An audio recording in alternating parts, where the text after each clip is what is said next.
So we've just finished construction on this thing, and we're testing the bell siphon. It is draining right now. We're about to test and see if the bell siphon is going to break siphon. And we're also just using this separate tub with a separate pump to wash these rocks. You can see that the rocks are pretty dirty.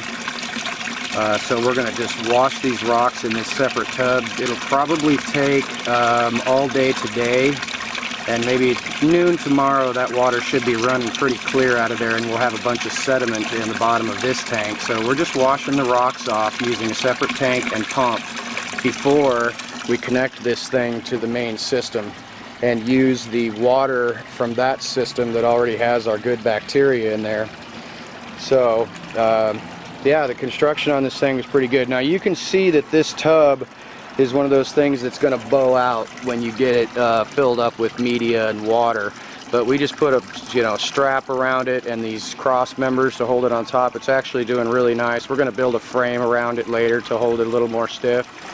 But we're just watching for the siphon to break, which it just did. Break siphon, very nice. So it broke the siphon, and now we just dug a little hole here and we're checking out how everything's working. It's starting to fill back up again, and we've got, you can see how much water we got flowing out of here. It's not very much. It's not a whole lot of water that's flowing through that little pipe right there. It's not too bad. It takes, on that flow rate, it takes about 5 to 6, maybe 7 minutes to fill this thing up. But right now you can see that this rock was dry, and it's just about 1.5 inches below the surface is where the water is striking. So we're going to use that to grow seeds, and then we can also, we'll cut down the standpipe just a little bit once the seeds begin to germinate and come up and their roots want to go lower. We'll just remove the standpipe down, you know, a little bit, 1/2 inch or something, 1 inch, so that the water is coming up to the surface about 2 inches underneath the gravel. So there is our new grow bed construction. Looking good, looking good. Week 11 and week 12 update. We're kind of turning things a little bit on their heads here with just combining 2 weeks. But we've had a bit going on, and I've done some more work on this system here, so I'll show you. Got some new vegetables growing and fish exhibiting strange behavior, so I'll let you know what's happening here. So let's get started. First things first, we actually put in a new grow bed, and this is just one of those Rubbermaid roughneck big totes that we got here. It's a 54 gallon, yes, it's 54 gallon. They're $22 at Home Depot. Now, yes, they will absolutely deform when you fill them with gravel and water, but you can see how we kind of got around that. We put a safety strap around it, and we also put some screws through the side into these pieces of hardwood to kind of hold things together. It's holding together pretty good, and I don't expect that it'll do anything untoward. But we got a new tomato plant. Huzzah! And it's actually got a little tomato that is actually going to pop out on that thing here pretty soon. It's doing well, no transplant shock. And I added a bunch of seeds. You can see here that we've got some green onion that is being planted in this stripe right here. Over there we've got some Dutch cabbage in that area. In this strip we've got some sweet yellow onion. And in this strip here we've got some what is that? Paris Island romaine lettuce. And then back in this section here, we've planted some artichoke. We've got our new beef steak tomato. Right here, we've got some Teton hybrid spinach.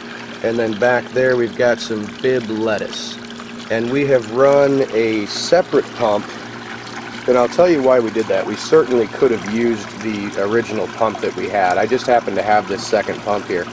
But those valve systems on those 5 grow beds are working so well that I didn't want to mess with them. I just didn't want to, you know, cut off that pipe over there and bring it over into this grow bed. I just felt that it would be easier to use an additional pump that I had, and then pump it from there and take it out of here and over into the grow bed. So things are working out really well. We are working on the siphons right now to make sure that the siphon is working correctly. It does appear to be doing pretty good. It is draining and flooding correctly. Sometimes it hiccups though and doesn't want to actually break siphon. So I may end up putting a one of those vent tubes on there to get it to break siphon a little bit more easily. That's not a big deal. You can see that we put up some netting on the back wall. I'm not sure if you can actually see the netting. Yeah, there's a little bit of it. That little plant that my son put in the corner is actually doing really well and has attached itself to that netting. The broccoli is actually starting to do much better now that I've gotten rid of those nasty caterpillars. Now, in previous videos, I'm pretty sure you saw that my lettuce in the aquaponics system was growing tall and spindly rather than short and bushy. So I have trimmed the tops off of all of my lettuce, and I'm going to see if it'll restart. The sun is still pretty intense and hot here. I imagine that'll change things a bit once it cools down. But and I'll be able to expose this place to more sunlight, which I'm pretty sure is what my lettuce likes, because if you look over here, you can see that my lettuce that is growing in the ground is actually doing very well. It is short and you know, bushy, just like you would think a butter crunch lettuce should look like. But the ones in here in the aquaponics system are actually kind of tall and spindly. So we're going to try and train those things to do something different. You can see that the corn in this system is still growing and it's hanging in there, but obviously again that corn is not doing as well as the corn over there, which is actually starting to put out some male stamen up at the top, and the female is actually starting to grow at the base of those stalks. So that stuff is doing really well over there. But the cucumbers and the squash are really doing great. They really are. You can see here that we've just got a tremendous amount of growth from these melon or gourd type plants. You can see the difference here. You can just, for example, these two leaves right here, this one and this one, this is the cucumber and this one is the squash, and I'll kind of show you the difference. There is a cucumber right there, and let's see, we got another good sized little cucumber growing right here, and the squash is actually a little different. It is elongated, but it doesn't have the little knobbies on it, and it's a little more plump looking. And we got a bunch of those things growing. There's some growing all over here. There's another one growing up there. So we're doing lots of nice growth here in this system right now. Everything is just flowering and the growth is starting, and we're going to have some pretty good veggies here in another month maybe. I'm not quite sure. We'll have to see. Now, one other thing that I wanted to show you is, let me lift this up.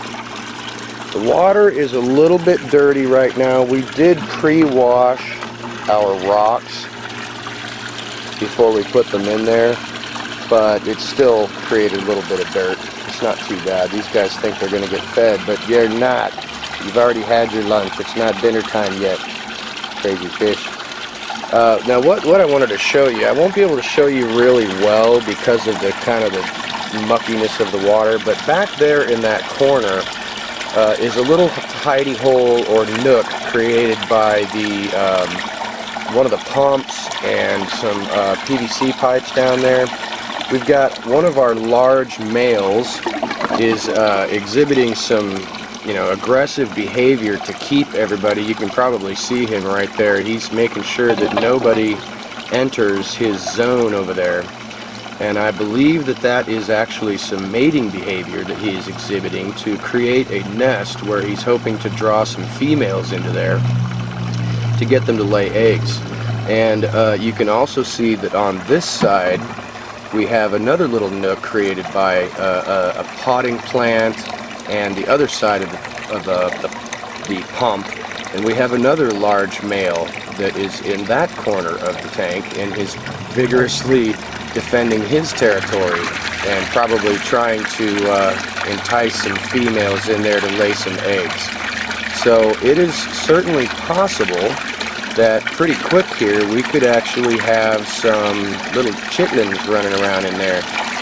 I am crossing my fingers. We've got another tank set up that we can, put together real quick in case we need to create a nursery to take out a brooding mother, a mouth brooding mother.